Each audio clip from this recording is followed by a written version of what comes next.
The screen is nearly black, fading in ever so slightly to reveal a stretch of frozen wilderness.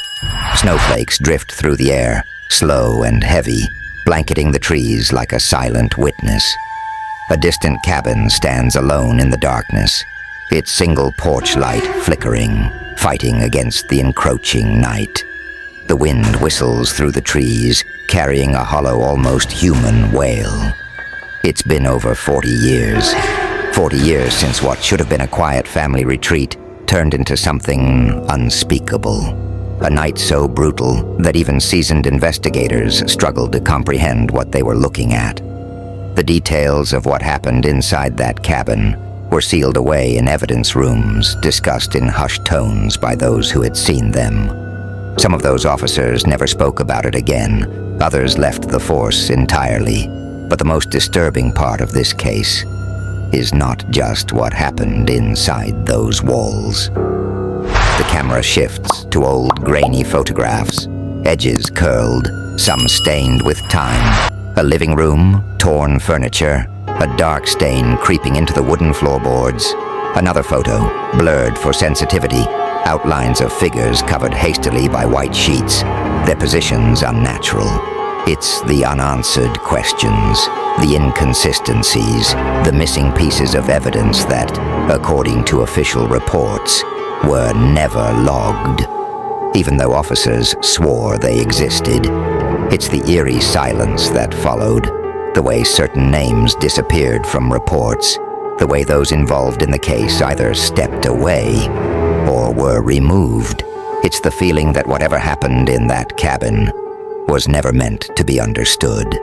And maybe that's why, all these years later, no one has ever been held responsible. The screen flickers, an old news broadcast from the time. The reporter stands in front of yellow tape, breath visible in the cold. The town's name, Whitewood, is barely visible on a snow-covered sign behind her. Local authorities have yet to name a suspect in what is now being described as one of the most violent incidents in state history. But what if I told you the real killer might still be out there? The words hang for a moment.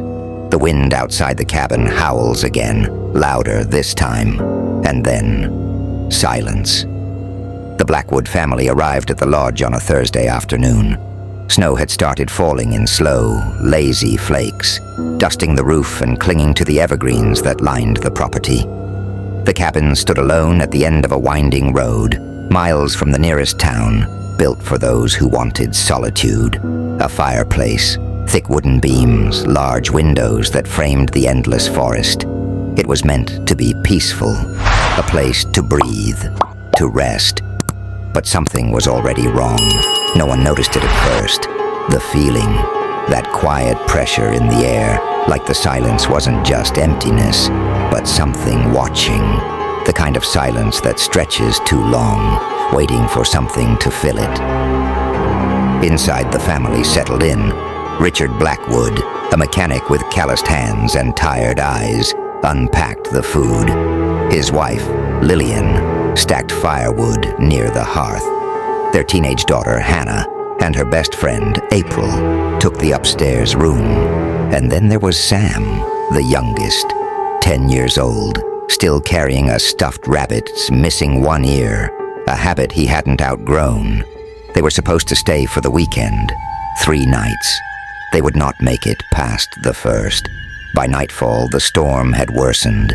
The wind screamed through the trees, battering the windows. The power flickered once, twice. Then it was gone. At 11:47 p.m., a neighbor, Malcolm Reeves, recorded the last known sighting of the family. A single porch light glowing through the snow. The shadow of someone, tall, unmoving, standing near the window. Watching, he assumed it was Richard, staring out into the blizzard. But Richard was already dead by then. What happened inside that cabin between midnight and dawn is a puzzle made of missing pieces, contradictions, and questions no one can answer. But the aftermath was something no one could forget. At 7:12 a.m., Malcolm Reeves walked through the snow-covered path, his boots crunching against the ice, carrying a bundle of kindling. He knocked once. No answer. The second knock pushed the door open. The moment he stepped inside, the air changed. A heaviness settled on his chest. The smell hit him first, sharp, metallic, unmistakable. He called out, his voice breaking the silence, swallowed almost instantly. His eyes moved to the living room and he stopped breathing. The walls. They weren't supposed to be that color. Richard lay near the fireplace, arms bound behind him with electrical cord. His face was barely recognizable, his shirt soaked through. Lillian was slumped against the couch, her hands tied the same way. A kitchen knife lodged deep into her ribs. They had not died quickly. On the floor near the hallway, deep gashes cut through the carpet. Drag marks, as if someone had been pulled, fighting. Malcolm turned his head and saw Hannah. She had been left in the center of the room as if placed there deliberately. Her head tilted at an unnatural angle. A trail of footprints, small and uneven, led toward the front door before vanishing into the snow. Sam was nowhere to be found. And then, Malcolm heard it. A sound, soft and uneven, coming from the upstairs bedroom. He moved slowly, his feet barely touching the steps. The door was ajar. Inside, April lay on the bed, her face pale, her arms limp at her sides. She was breathing, barely. Her pulse was erratic when the paramedics arrived. She had no memory of the night before. Nothing before waking up to the sound of Malcolm's voice calling out. No recollection of screams, of footsteps, of the blood that had soaked into the wooden floor beneath her. The sheriff's department arrived within the hour, but their questions only deepened the mystery. There was no sign of forced entry, no clear motive, and one detail sent the investigation down a path that would never quite reach a conclusion. The front door, it was locked from the inside. The sheriff arrived at the scene just after 8 a.m. His car pulled up the icy driveway, tires crunching against the frozen earth. He stepped out slowly, adjusting his belt, his breath curling into the cold morning air. Sheriff Alan Mercer had seen his share of violent crimes, but something about this one made his hands feel unsteady. The way the bodies were arranged, the absence of any sign of struggle, despite the carnage, the locked door, and the fact that he knew this family. He knew them well. Inside, officers moved carefully, snapping photos, marking evidence. The air was thick with something unspoken. A rookie deputy, pale-faced, held up a hammer. A crude, heavy tool, its wooden handle slick with blood. But here was the first problem. Forensic analysis later confirmed the blood belonged to the victims. But there were no fingerprints. Not on the handle, not on the head, nothing. As if the person who held it had never existed. Then there was the half-burned note, pulled from the lodge's fireplace, scorched along the edges, its message still legible, written in frantic, uneven letters. It was supposed to be me. Mr. Not Them.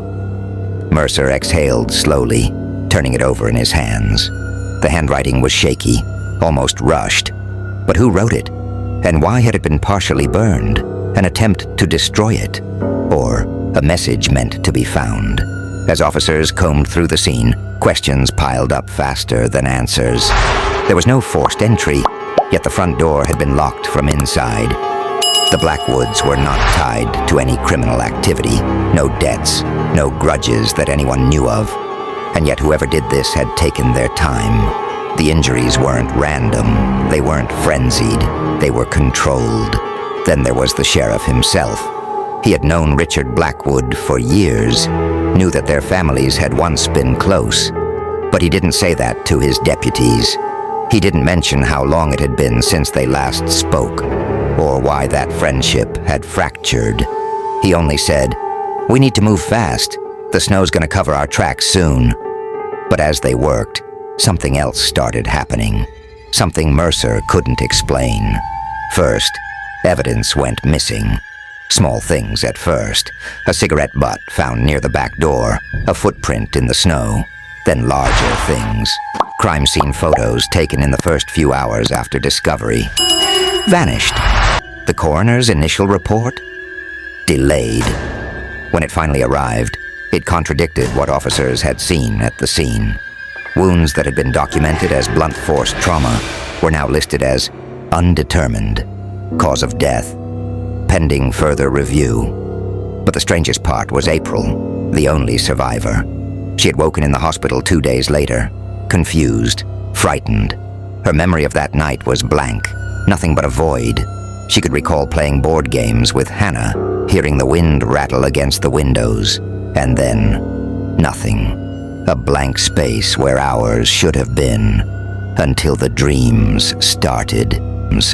They came in flashes, dark figures standing at the foot of her bed, a voice whispering her name, and then, slowly, pieces of the night began slipping through.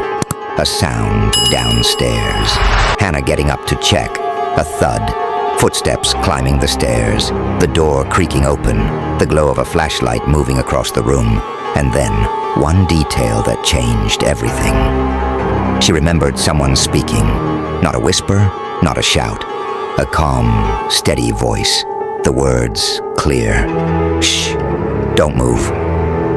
April's hands shook as she recounted it to the investigator sitting beside her hospital bed. That voice. She whispered, "I know that voice."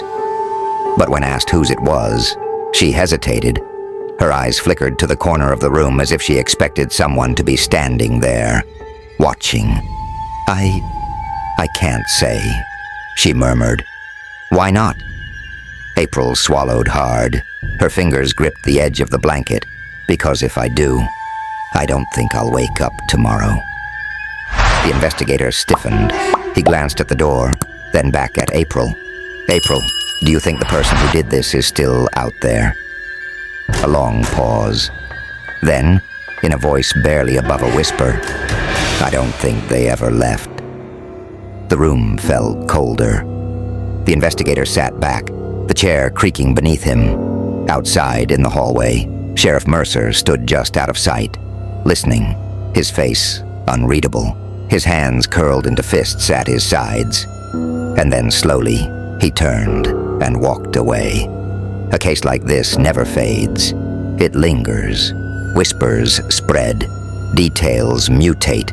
Theories take on a life of their own. And yet, despite all the speculation, all the digging, nothing ever leads to a concrete answer. But the theories, they only get dark. Speculation, all the digging, nothing ever leads to a concrete answer. But the theories, they only get darker. A ritualistic killing. Weeks after the murders, a contractor was sent to board up the lodge. He lasted exactly 30 minutes inside before walking out, pale and shaken. He refused to say what he saw, only muttered, "I won't go back in there, not for any amount of money." When officers returned to retrieve more evidence, they noticed something they had overlooked before. Scratched into the wooden beams behind where the bodies had been found were strange symbols, not words, not drawings, just jagged, unfamiliar markings, some overlapping, some half-carved, as if someone had been interrupted. None of it was documented in the initial crime scene report. Even more unsettling, when forensic specialists attempted to determine when the markings were made, their findings were inconclusive. Some appeared recent, others as if they had been there for years. There was also Richard Blackwood's journal, or at least what was left of it. Most of the pages had been torn out. The remaining entries were cryptic. "Something is wrong with this place. The air feels heavy at night. I hear things I can't explain." And then the last entry, written hastily in uneven handwriting. "I should have listened." Listened to what? Or who? That's where the town's oldest legend comes into play. For decades, rumors surrounded the land the lodge was built on. Stories of disappearances, strange lights in the woods, shadows moving when no one was there. Some claimed the Blackwood Lodge had been built over something that shouldn't have been disturbed. It's easy to dismiss local folklore, until a family ends up dead with no logical explanation. Of course, not everyone believes in legends. Some think this was personal. Richard Blackwood wasn't just a quiet family man. He had enemies. A few months before the murders, he had been locked in a legal dispute with a local developer, a powerful businessman with deep connections. The details of the case, confidential, but sources close to the family claim Richard was fighting against something being built near his property, and he was winning. But then, something changed. The lawsuit was abruptly dropped. No explanation, no public statement, just silence. Some believe Richard had been threatened. Others think he was offered something too valuable to refuse. And then, he was dead. Could someone have silenced him, made an example of his family? It would explain the brutality, the lack of forced entry, the way it seemed as if whoever did this wasn't in a hurry. And yet that theory crumbles when you consider one detail. If this was a targeted hit, why leave April alive? Why take the younger sibling and not the others? The pieces don't fit. And then there's the most unsettling theory of all. Law enforcement was never in a rush to solve this case. If anything, they seemed determined to forget it. Crime scene photos went missing. Reports were altered. The sheriff, Alan Mercer, was tight-lipped from the beginning. When questioned by journalists, his answers were vague. The department is doing everything in its power to ensure justice is served. Justice. That was a word that never came. That a year later, Mercer resigned, quietly. No press release, no farewell ceremony. He left town, changed his number. No one could reach him. And then, an anonymous call surfaced. It had been made to the sheriff's office the night of the murders. The voice on the line was shaky, barely above a whisper. "You need to send someone to the Blackwood Lodge, now." When asked for a name, the caller hesitated. "They're not alone out there." Then, click. The call was erased from official records, but not before someone made a copy. When asked about it, the department claimed it was a prank call. Maybe it was, or maybe someone tried to warn them. But by the time anyone listened, it was already too late. The unanswered questions, psychological tension. There are cases that leave behind scars, not just for the families, but for the entire town. They become the kind of stories whispered between neighbors, the kind that make people lock their doors at night. The Blackwood murders were one of them, because even now, nothing about that night truly makes sense. And the worst part, the most haunting piece of it all, not everyone who was in that house was accounted for. The missing child, Eleanor Blackwood, was 9 years old when she vanished. There was no body, no clothing left behind, not a single sign of a struggle. It was as if she had been plucked from existence. Her case file reads like a ghost story. Search teams combed the mountains for weeks. Dogs picked up a trail leading away from the lodge. But then, abruptly, it stopped. No footprints, no scent beyond that point. Just the cold, endless stretch of the wilderness.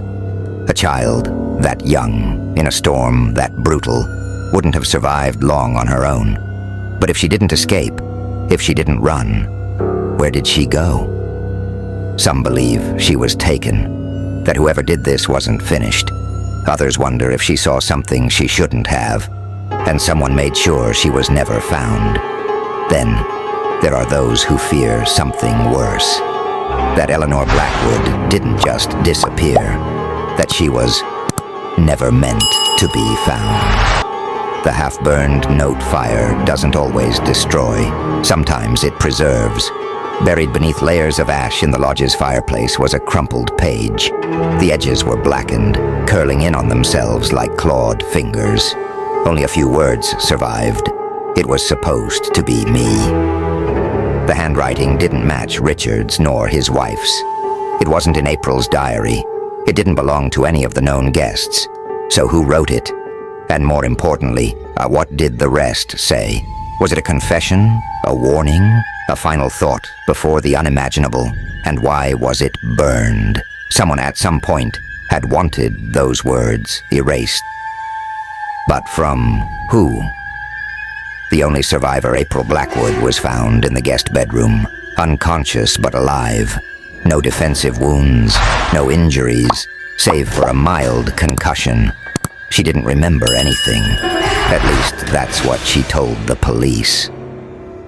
Over the years, details slipped, not in official statements, but in moments of weakness. A conversation with a therapist, a phone call with a distant relative. She started remembering flashes, a door creaking open, the weight of someone standing over her bed, breathing, too steady, too patient, and then a whisper, "Go back to sleep." She had obeyed. At the time, she thought it was one of her parents. Now she wasn't so sure. But the most disturbing part, April's bed was in the guest room. Whoever had spoken to her had no reason to be there. Mistakes happen in investigations. Files get lost. Reports go missing. Sometimes evidence is misplaced. But how much is an accident before it starts looking intentional? The sheriff's department admitted that certain pieces of evidence were removed before they could be analyzed. A set of fingerprints on the broken lamp. A single strand of hair found on Richard Blackwood's jacket. The audio logs from the night of the murders containing police radio chatter. Gone. When questioned, officers blamed it on mismanagement, clerical errors, simple mistakes. But mistakes don't resign from their jobs and disappear. Sheriff Mercer did. And the last known address he listed, an empty lot. Is the killer still watching? There was a final piece of this story, a moment that didn't make it into any official report. A year after the murders, April left town. She moved across the country, changed her name, built a new life. But one night, in the middle of winter, she received a package. No return address, no note inside.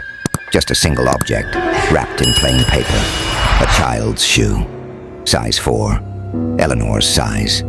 It was clean, untouched by dirt, as if it had never been lost at all. April didn't call the police. She didn't tell anyone. She simply packed her bags and left. No forwarding address, no trace of where she went. Because for the first time since that night, she knew someone was still watching. The Blackwood case is more than just a mystery. It's a wound that never healed. A question left hanging in the cold mountain air, with no one brave enough to answer it. Some believe it was a crime of rage, a moment of violence that spiraled out of control. Others say it was never meant to be solved, that someone with power, someone with influence, made sure of it. And then, there are those who whisper about the missing child, about the note in the fireplace, about the footprints that vanished into nothing. If Eleanor Blackwood was still alive, she'd be 27 years old today. But is she? And if she is, does she remember what happened that night? Or worse, does she wish she didn't? Some stories refuse to stay buried. Some names, no matter how many years pass, are never truly forgotten. What do you think happened at Blackwood Lodge? Was this a robbery gone wrong? A calculated revenge? Or something far more disturbing? Let us know in the comments. And if you think this case is chilling, there's another one you need to hear. A family disappears without a trace. No bodies, no blood, just an abandoned house, a dinner table set for 5, and a message scrawled on the wall. We never left. But that is a story for another time. The Blackwood Lodge still stands, weathered by time and untouched by human hands. The windows, long shattered by storms, gape like empty eye sockets, watching the valley below. The wooden beams creak, whispering secrets to the wind, but no one listens. No one dares to. For decades, it has remained frozen in time, a relic of a night no one in town speaks of. The few who do recall that April evening never say much, just a shake of the head, a glance toward the mountains, and a single warning. Don't go looking for answers you're not ready to find. Theories have come and gone. Stories passed down from those who claim to know more than they should. Some say it was a planned attack, meant to send a message that no one understood. Others believe it was something far worse, something that should never have been disturbed. But the truth is still up there, buried beneath the dust and the silence. The missing child, the half-burned note, the footprints that led nowhere, loose threads in a case that refuses to be forgotten. And then there's the final question, the one that lingers like a shadow, long after the last name has been spoken, long after the last theory has been debated. The killer was never found, which means, somewhere out there, they could still be watching, still waiting. Some say the past is best left undisturbed. But what if the past refuses to stay buried?